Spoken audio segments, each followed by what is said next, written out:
Welcome to our channel. Today we how to reset your profile photo with freelancer.com step by step clearly.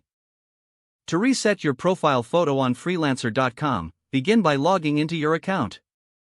Once logged in, navigate to your profile by clicking on your avatar in the top right corner of the homepage.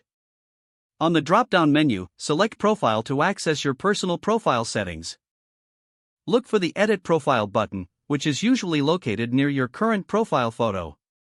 Click on the Edit Profile button to enter the editing mode for your profile.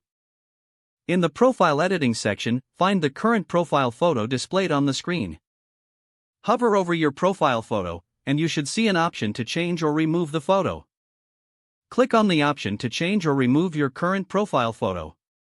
If you choose to change your photo, you will be prompted to upload a new image.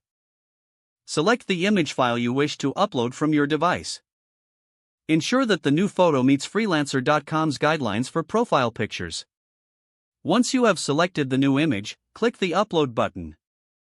After the upload is complete, you may have the option to adjust the cropping of your photo. Make the necessary adjustments to ensure your photo appears just the way you want it.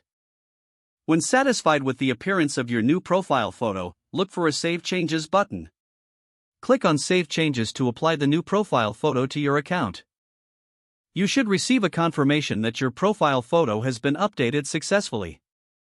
Lastly, refresh your profile page to view your new profile photo in action.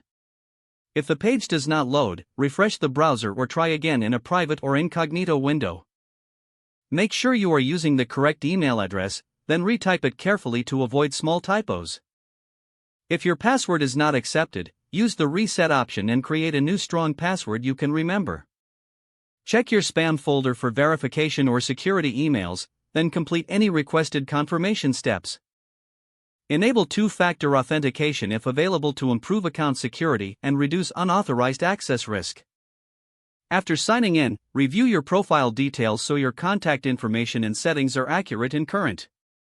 If you see an error message, note it down and try again after restarting your device and internet connection. Log out when you finish, especially on shared devices, to keep your account and payment information secure. If the page does not load, refresh the browser or try again in a private or incognito window. Make sure you are using the correct email address, then retype it carefully to avoid small typos. Don't forget to like this video and subscribe to our channel for more step-by-step tech guides.